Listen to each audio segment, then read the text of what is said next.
Washington correspondent Joe Khalil joins us with the very latest. Good morning, Joe.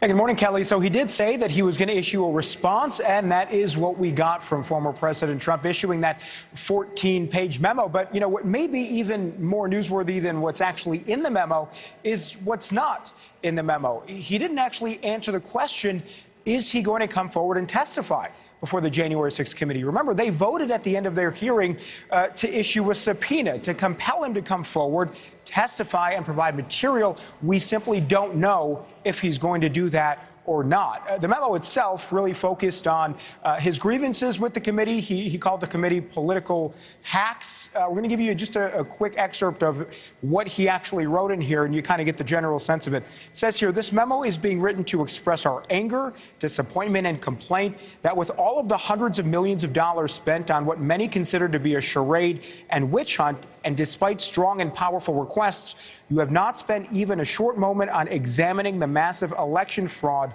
that took place. And it sort of goes on that way. He also raises questions about whether his authorization of thousands of National Guardsmen before January 6th was rejected by House Speaker Nancy Pelosi and D.C. Mayor Muriel Bowser. We should mention, of course, his acting Secretary of Defense at the time did testify before the January 6th committee that he did not get any such order, so there is a bit of a dispute there. And then it goes on to provide claims that he says are his examples of election fraud. These are things that we've heard him say before, things he continues to say on the campaign trail, and he points to swing states like Michigan, Pennsylvania, Georgia, and others, complaints that, again, have been litigated already in court.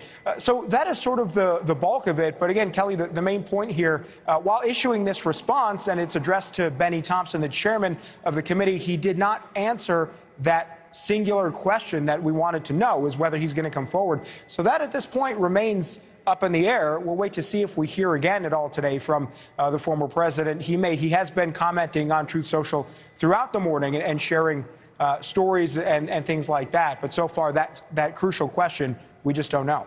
All right. Well, we know you're on it. Joe Khalil, thank you.